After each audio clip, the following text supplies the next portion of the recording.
दोस्तों, मैं नैन्सी आपका अपने YouTube चैनल मंत्रा क्लासेस में आपका स्वागत करती हूँ।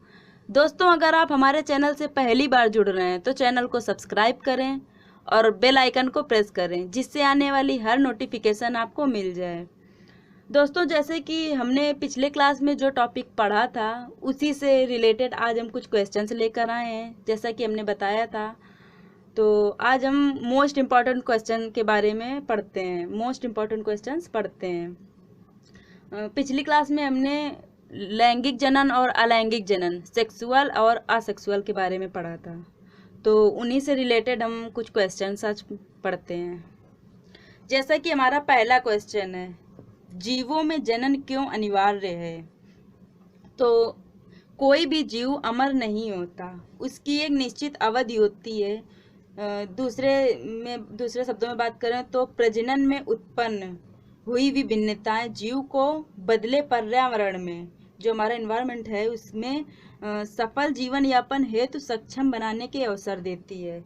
अर्थात हम कह सकते हैं कि ये जीवों के विकास में सहायक है। जो हमारा जीवों में जनन है वो हमारे जो जीव हैं उनके विकास में सहायक होता है। जीवों का विकास करने के लिए हमें जीवों में जनन अनिवार्य है। आगे हम बात करते हैं दूसरे क्वेश्चन की। हमारा दूसरा क्वेश्चन है, जनन की अच्छी विधि कौन सी है और क्यों? जो हमारी जनन की विधि है वह कौन सी सबसे अच्छी होती है और क्यों, उसका रीज़न भी बताना है। तो जैसा कि हमने जनन के बारे में पढ़ा था, हमारे जनन दो प्रकार के होते हैं, लैंगिक जनन और अलैंगिक जनन, sexual reproduction and asexual reproduction. तो जनन के बारे में हम जानते हैं। जीवों में जनन के लिए लैंगिक जनन जो हमारा होता है, सेक्सुअल रिप्रोडक्शन, लैंगिक जनन विधि को अच्छा माना जाता है। इसमें नर तथा मादा, जो हमारे मेल और फीमेल होते हैं, नर तथा मादा युग्मकों का संयुग्मन होता है। संयुग्मन के फलस्वरूप बने युग्मनज से नए जीव का विकास होता है। जो हमारे नर और मादा होते हैं वो हमारे जो है युग्मक बनाते हैं। उन्हीं से हमारा जो ऑफस्प्रिंग होता है, नया जीव होता है, नई संतति की उत्पन्न होता है। युग्मनज के निर्माण के समय गुणसूत्रों की जीन संरचना में भिन्नता आ जाने के कारण संतति पूर्ण रूप से अपने जनक के समान नहीं होती। जो हमारा लैंगिक जनन है, सेक्सुअल रिप्रोडक्शन, इसकी जो हमारी संतति उत्पन्न होती है वह अपने क्या कहते हैं, जो उनके पेरेंट्स होते हैं वह उनके समान नहीं होती है, अपने पेरेंट्स के समान नहीं होती है। दोस्तों, आगे हम बात करते हैं तीसरे क्वेश्चन की। जो हमारा तीसरा क्वेश्चन है वह अलैंगिक जनन द्वारा उत्पन्न हुई संतति को क्लोन क्यों कहा जाता है? जो हमने बताया था, लैंगिक जनन को हम क्लोन भी कहते हैं, जो उससे संतति उत्पन्न होती है उसे हम क्लोन भी कहते हैं। तो इसमें हमें बताना है कि अलैंगिक जनन द्वारा उत्पन्न संतति को क्लोन क्यों कहा जाता है। तो अलैंगिक जनन, असेक्सुअल रिप्रोडक्शन द्वारा उत्पन्न संतति एक दूसरे के समरूप, जो हमारी असेक्सुअल रिप्रोडक्शन है उसके द्वारा जो हमारी ऑफस्प्रिंग जन्म लेती है, उसके एक दूसरे के समरूप एवं पूर्ण रूप से अपने जनक के समान होती है। वो ऑफस्प्रिंग अपने जो उनके पेरेंट्स होते हैं उनके समान होती है। अकारकीय तथा अनुवांशिक रूप से समान जीवों को क्लोन कहा जाता है। जो अनुवांशिक रूप से इन जीवों को हम क्लोन कहते हैं।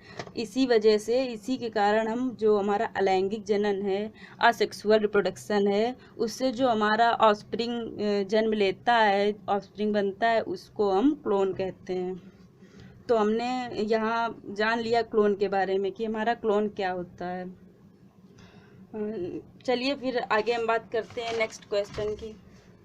नेक्स्ट क्वेश्चन नंबर फोर्थ हमारा है, अलैंगिक जनन द्वारा बनी संतति और लैंगिक जनन द्वारा बनी संतति से किस प्रकार भिन्न है? जो हमारी sexual reproduction and asexual reproduction है वह आपस में किस प्रकार से भिन्न है? तो बात करते हैं अलैंगिक जनन की। दोस्तों इसे आप अपनी नोटबुक में नोट करते चलिएगा, जिससे आपको पढ़ने में आसानी रहेगी, और चैनल को शेयर भी करना, जिससे ज़्यादा से ज़्यादा लोग इसका लाभ उठा सकें। तो आइए जानते हैं अलैंगिक जनन और लैंगिक जनन के बारे में। पहले बात करते हैं हम अलैंगिक जनन की। जो हमारा अलैंगिक जनन है, उसके द्वारा बनी संतति एक दूसरे के और अपने जनक के समरूप होती है। जो हमारा अलैंगिक जनन असेक्सुअल रिप्रोडक्शन है, उसके द्वारा जो हमारी ऑफस्प्रिंग होती है वह अपने पेरेंट्स के समरूप होती है।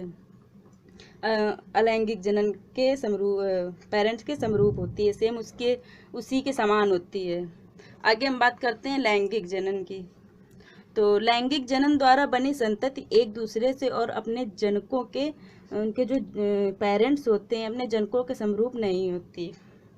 लैंगिक जनन द्वारा बनी संतति जो होती है, सेक्सुअल रिप्रोडक्शन द्वारा जो हम ऑफस्प्रिंग बनती है, जन्म लेती है, वह उनके जो पेरेंट्स होते हैं उनके समरूप नहीं होती है। दूसरी हम बात करते हैं असेक्सुअल रिप्रोडक्शन की।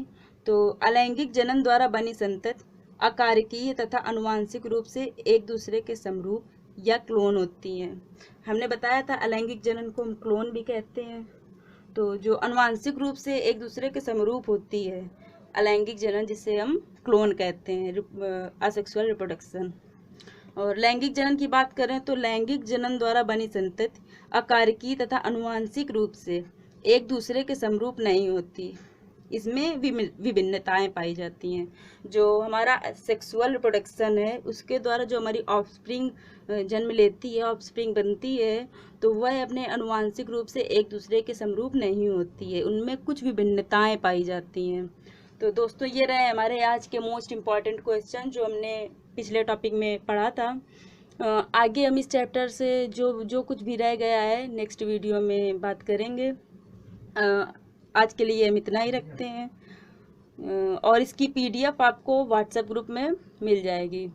व्हाट्सएप ग्रुप में ज्वाइन होने के लिए इसकी लिंक डिस्क्रिप्शन पे दी हुई है, आप वहाँ से व्हाट्सएप ग्रुप में ज्वाइन हो सकते हैं। चैनल को लाइक, सब्सक्राइब एंड शेयर ज़रूर करें। चलिए फिर बात करते हैं नेक्स्ट वीडियो में।